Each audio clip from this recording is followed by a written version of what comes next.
Hi, welcome back. This reading is going to be for Aquarius. It is February 13th, and a few more cards fell out than I was anticipating or than I had hoped for, but they fell out these archetypes in two separate clumps, and I decided to keep them because there is a clear transformation here that we'll get into here. We're starting out with card number 23.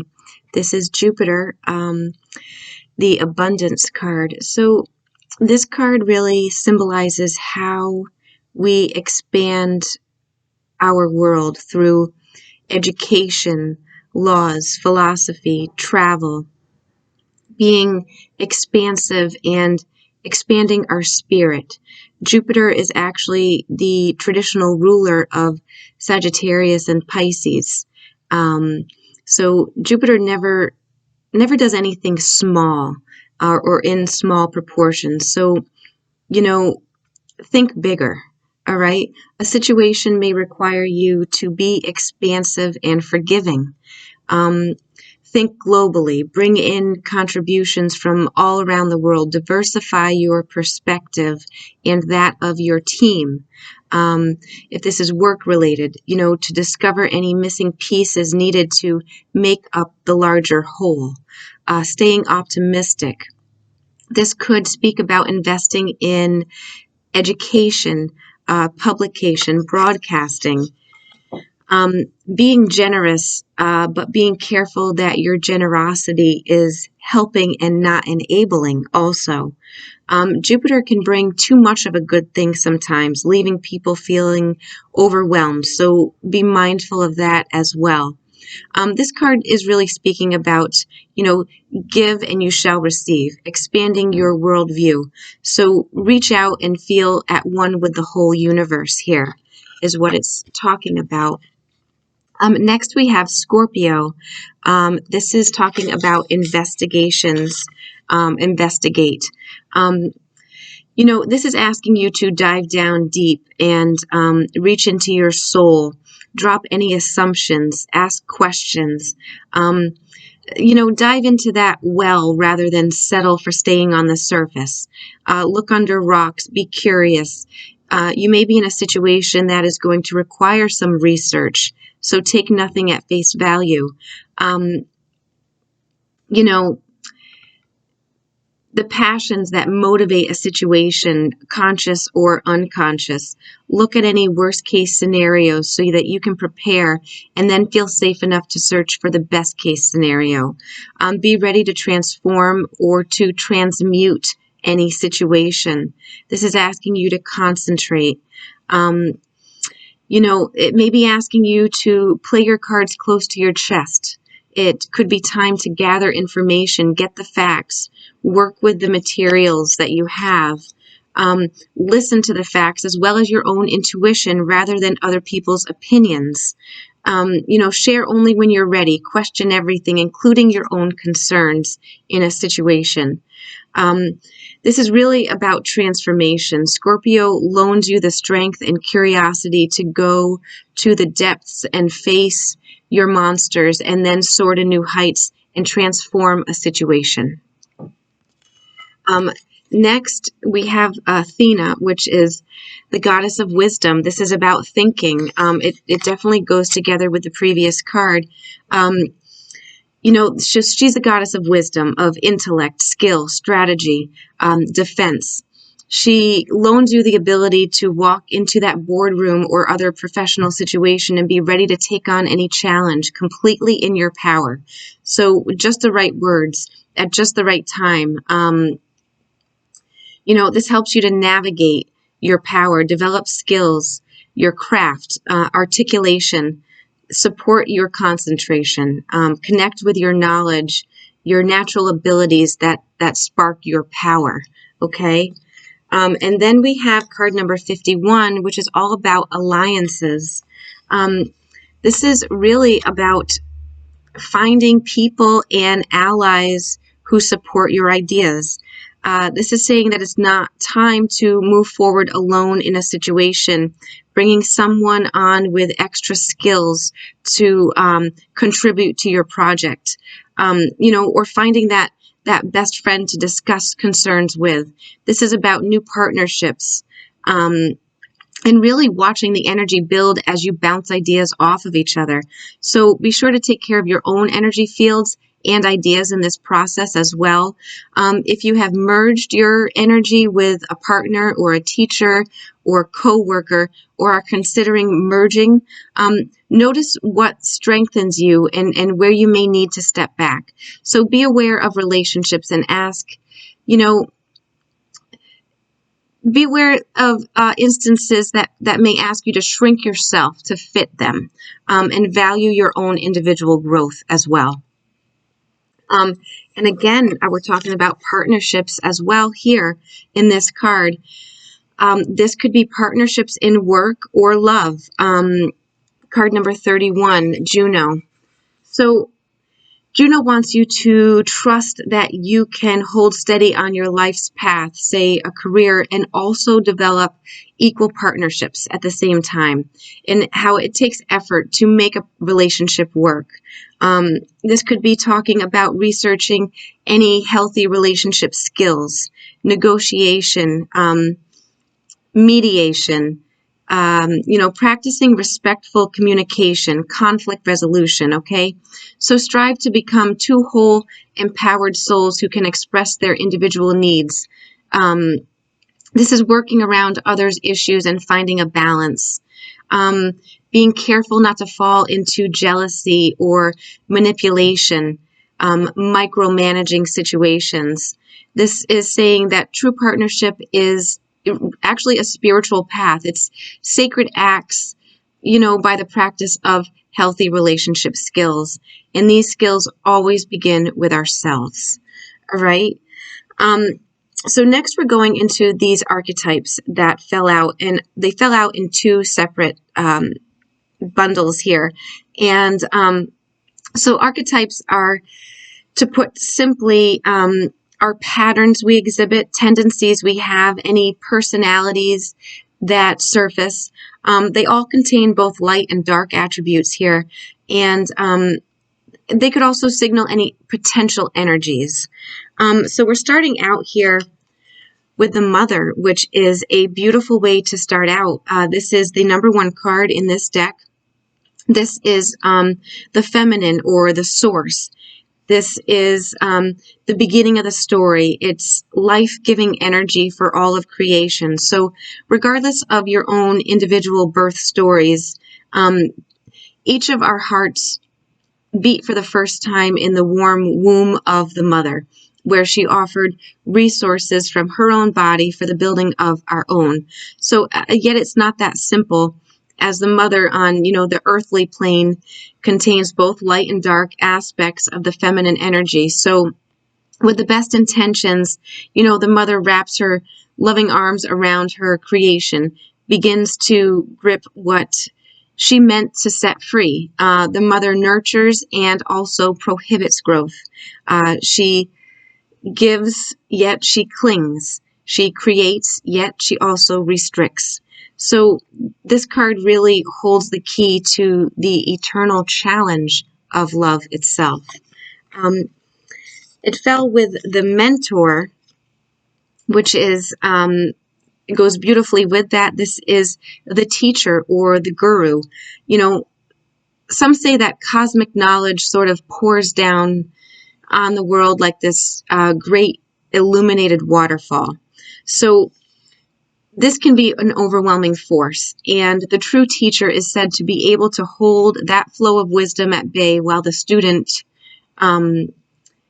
learns from this focused stream that comes down. So the Mentor archetype has a gift for reading the room, for sensing the exact ingredient that will stimulate the growth within the student.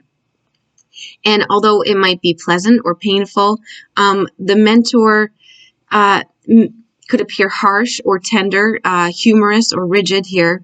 Their gift is to know what serves the soul. Ultimately, the Mentor is in service of the greater good, aids the evolution of consciousness.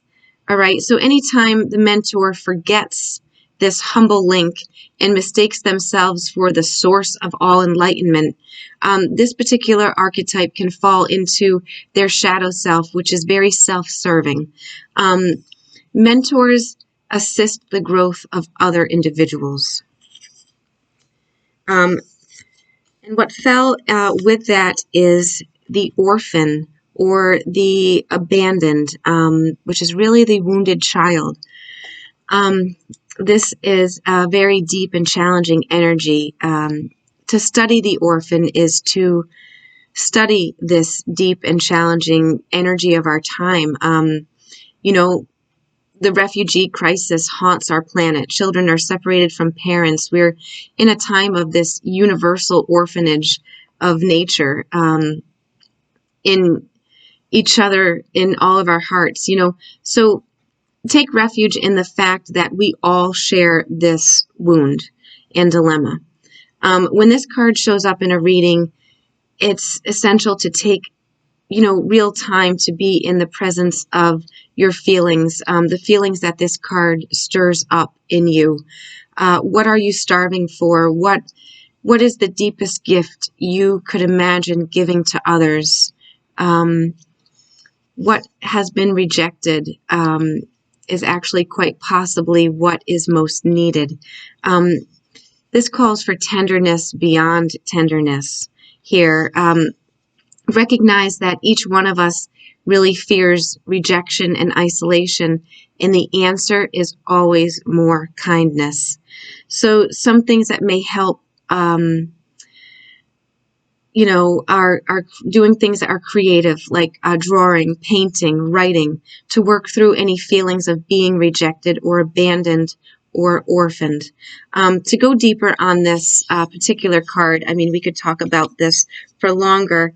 I might recommend, there's one particular work, Mary Oliver, I believe it's titled The Kitten, if you wanted to check that out. And then the last card in that pile that fell out is the Death card, which is actually, instead of an archetype, this is an initiation. It's similar to the Major Arcana card, Death, but this signifies a big moment in life, of major significance. This is really events that change us, and we can't go back to the person we were before. So with the Death card, it's tempting to oversimplify the death and, sum it all up as a transformation, but the true meaning of this card really can't be easily contained in that. Death is ongoing and really an eternal response to the gift of life, to the gift of birth. So witnessing the ending of a phase or stage or even another being has just deep consequences for our psyche. We're forever changed by it. It makes us give up control in really every form. This is a time that has left a mark on our heart, signifying we've actually touched a little bit of the underworld and are now ready to return to the land of the living with more compassion, more wisdom to share. One who has really faced this can face anything. When this card appears, it signifies an initiation.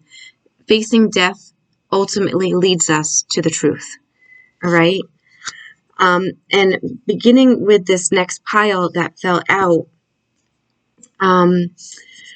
this is the Sustainer, which is the peacemaker, the energy that works behind the scenes, tending to the tasks of life. This is, paying the bills, keeping mouths fed, meals warm. The Sustainer is at peace in the process of life, knowing there is no start or finish to meaningful tasks.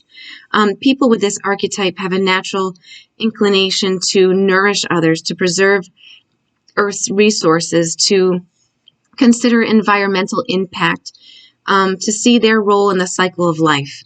All right, so It's also common for the sustainer to become overworked, leading to resentment. Usually the tasks that they do aren't glamorous, and therefore the sustainer rarely receives credit or attention that they are due. The sustainer really longs to hold things in place so badly, especially relationships, um, so badly that they resist any necessary changes. So take time with this archetype. It's within us all and needs our love and support. Think about what truly sustains you. Maybe make a list how simple yet powerful these things are and spend time tending to them. Okay. Um, what fell here with that is the castle. The castle or palace or fortress. So the castle is loaded with duality. It represents abundant riches, seductive fantasies, wonders, lavishness, yet the walls are thick, it's cold and shadowy. So this card points to a tendency to hold on to possessions or a position that projects the image of achievement, while the soul really longs to run barefoot in the forest and leave it all behind. It can speak to about this materialism, all right? So the castle can be also a motivating force or a goal to travel towards, but it's not best to linger within the walls. It can be deceptive also for too long, talking about materialism and possessions here.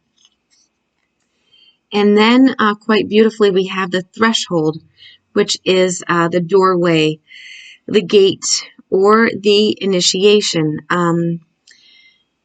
We cross these thresholds continuously, both consciously and unconsciously. They're doorways or entryways on our path. So when this card falls, it really signifies that you're on the precipice. You stand, really you're at this place. You haven't yet arrived, but you're there, and you're being forced to usher into this new reality. Okay, so this requires you to leave behind the you that you thought you formed really well, but you're becoming really growing into somebody new here.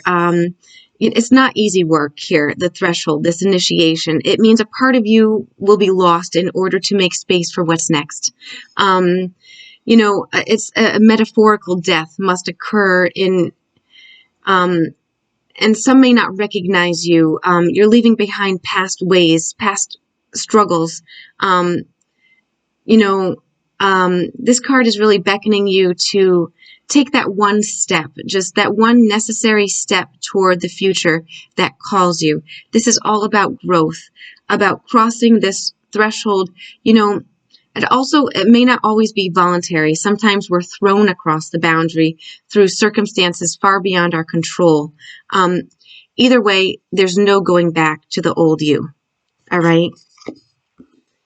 And then we have the river.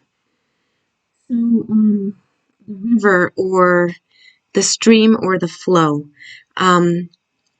There's a reason so many rituals of change and rebirth take place in a river. It's forgiveness embodied by this physical form. The river washes away what is no longer necessary, smoothing over sharp edges and accepting all of our mistakes. All right. So once we step in, we're no longer in control. The river carries us further down the stream of transformation than honestly we'd ever plan to go. The waters of the river have a gift for reflecting back to us a new dreamlike vision. We get to see ourselves as we haven't before, with a little more lightness, more grace. So it's good to know that the you that stands in the river is always the real you, full of deep emotion, of potential, nothing to hide, nothing to judge. This card is all about acceptance, reflection, and forgiveness of ourselves. All right. So Aquarius here, there is a huge transformation, a huge realizing